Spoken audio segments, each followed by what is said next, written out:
Al, kim aytadi? Жоқ, сен өзің батаға бер дейді. Иә, сенің ол төл немерең, өзің батаңды бер дейді. Енді балалар, бата дегеніміз не? Бата дегеніміз не, кім айтады?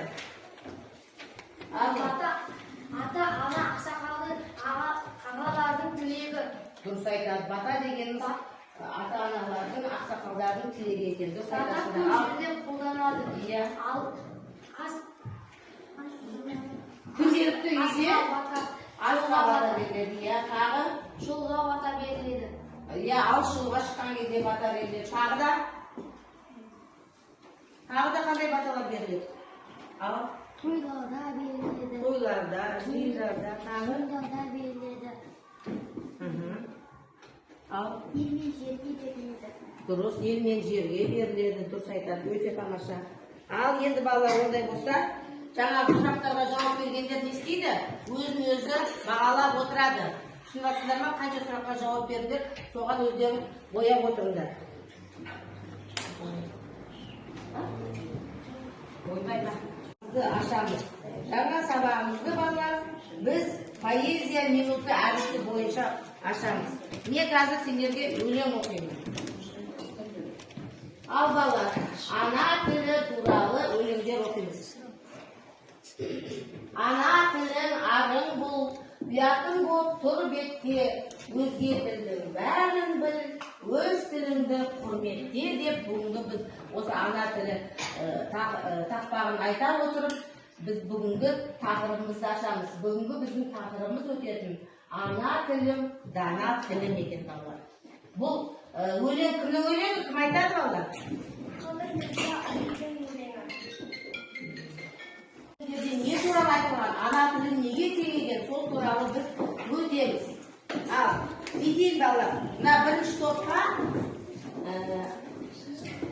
Мұзафар Әлімбаевтың өлеңін оқып, соны талдайсыңдар. Екінші топ Ғасыл Қайырбековтың өлеңін оқып, соны талдайсыңдар. Түсінікті ма балалар? Ал балалар кеттік, оқимыз. Бірінші өмірбаянын оқимыз. Кім оқиды? Ал Алия оқиды. Мұзафар Әлімбаевтың өлеңін оқиды. Өмірбаяны. Мұзафар Әлімбаев 1923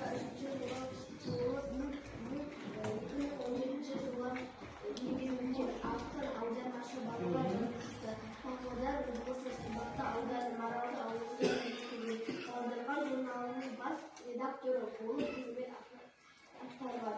Ақынның өлеңдері және жұмыстарын балалар қызығып оқиды. Иә, Әлімбаев ақын, жазушы және аудармашы ақын екен. Енді осының өлеңін оқиды. Кім оқиды? Ал бастайсыз. Бір куплеттен оқиды. Ана тіліне тағзым. Ана тілі біздің туған анамыз. Анамыздай сыйлап бағып бағамыз. Ана тілін бағаласақ қалай біз, өзіміздің солай болмақ бағамыз. Ана тілін кім аялай білмесе, анасынан безген ол деп қараңыз. Тағы да қайсы болыңыз? Әр ұлттың өзінің байлығы деп ойлаймын. Мен үшін тіл менің досым деп ойлаймын. Тіл мерекесі құтты болсын. Тағы кім айтады? Мына топ жеңіп жатыр, мына топ көп. Біздің мектепте тіл мерекесіне қарай түрлі ойындар, концерттер болды. Түрлі тіл мерекесіне сұрақтар болды. Мен сол сұрақтарға жауап беріп, тіл мерекесіне қатыстым. Кеше неге? Ана тілін білмейтін адам тамаша. Енді бал тамған тілден буда тамады. Тіл тас жарады, тас жармаса бас жарады. Ана тілім бүгінгі тақырып. Енді тілі жоғалған жұрттың өзі де жоғалады екен. Көрме ма балсын? Сол үшін біз тілімізді құрметтеп, әр уақытта тілімізді қадірлей білуіміз керек екен.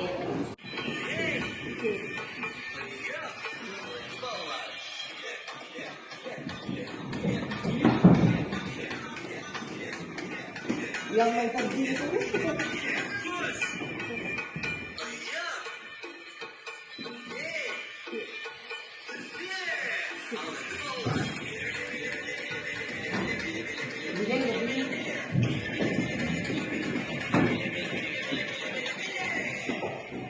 Bu.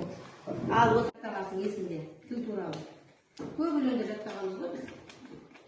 Мағауин мағадар, шыбақтым, тілімнің шыбақтым, қалқанменен, соған берер ойымның алты келін.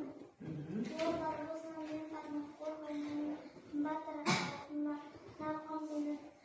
Ал екінші бақытым тілім менен, ташбекті тілмен түнілмедім. Кейде дүниеден түнілсенде, қасиетті тілмен түнілмедім. Тамаша, жарайсың, отыра ғой. Ал жазамыз, балалар тез-тез жазамыз. Сөйтіп, қай топ дайын, қай топ бірінші айтады. Мұзафар Әлімбаевтың топ айта ма, әлде Ғафу Қайырбековтың топ айта ма? Қай өлеңде не туралы айтылған? Біздің Мен өзіңмен жаралдым, сағат сайын саулығыңды тілеймін. Сенсіз мынау керегі не ғаламның? Сенің әрбір тынысыңмен күн кешем, сен арқылы тіршілікпен тілдесем. Ел бетіне қалай түзу қараймын, ана тілім, егер сені білмесем. Сенің арқаң дүниеден сұрықсам, сенің арқаң жүзіп ішсем тұнықсам. Туған анамды ұмытқаным емес пе, туған тілім, егер сені ұмытсам. Тамаша өлең. Ал балалар түсіндіңдер ма? Бұл өлеңде тілімізді неге теңеген? Қалай ойлайсыңдар? Кім айтады? Ал бек сұлтан. Анамызға, ананың жүрегіне, тағы да неге теңеген тағы? Насотта кім айтады?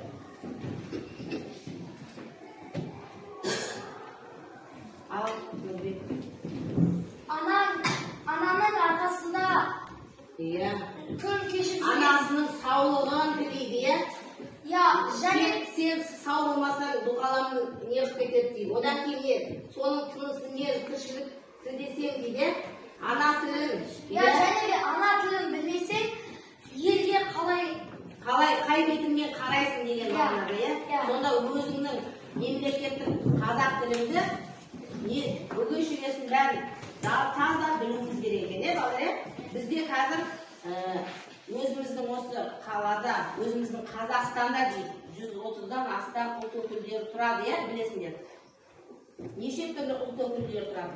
Енді теледидарда көріп жатсыңдар, орыстардың қазақша таза сөйлеп жатқанымен әртүрлі передачаларда, иә, шетелдің адамдары қазақша сөйлеп жатқан, негрлер келіп қазақша сөйлеп жатқан көрдіңдер ма? Ол не? Ол біздің Қазақстанда жүрген адамның бәрі біздің қазақ тілі, мемлекеттік тілімізді білуі керек деп ойлайды, дұрыс па? Біз өз тілімізге мақтан болуымыз керек, мақтаныш етіп қадірлеуіміз керек екен. Мысалға сендер үлкен боласыңдар, Америкаға оқуға кетіп қаласыңдар. Ол жақта сендер қай тілде сөйлейсіңдер? Америка тілінде сөйлеймін. Ағылшын тілінде сөйлейсіңдер. Себебі ол жақтың мемлекеттік тілі ағылшын тілі, иә? Ал мына тұрған Ташкентке барасыңдар. Ояқтан қай тілде сөйлейсіңдер? Өзбекше сөйлейсіңдер. Себебі олардың тілі өздерінің мемлекеттік тілі, өзбек тілі. Сол сияқты қай елге барсаңдар да, сол елде сендер сол елдің тілін біліп үйренулерің керек. Сол үшін балалар, әр елдің өзінің мемлекеттік тілі болады екен. Тыңдаңдар депті. Өлеңнің негізгі ойын түсіндір. Ақын ана тіліне деген сүйіспеншілігін қалай білдіріпті дейді. Енді біз бұны бала бәрі білесіңдер, ChatGPT дейсіңдер, қазір жасанды интеллекттен біз кітабымызда берілмеген бұл өлең. Біз осы өлеңді жасанды интеллекттен тартып аламыз. Сөйтіп, сол өлеңді ашып, оқып, соны қараймыз. Мен ссылкасын несін бәрін дайындап қойдым.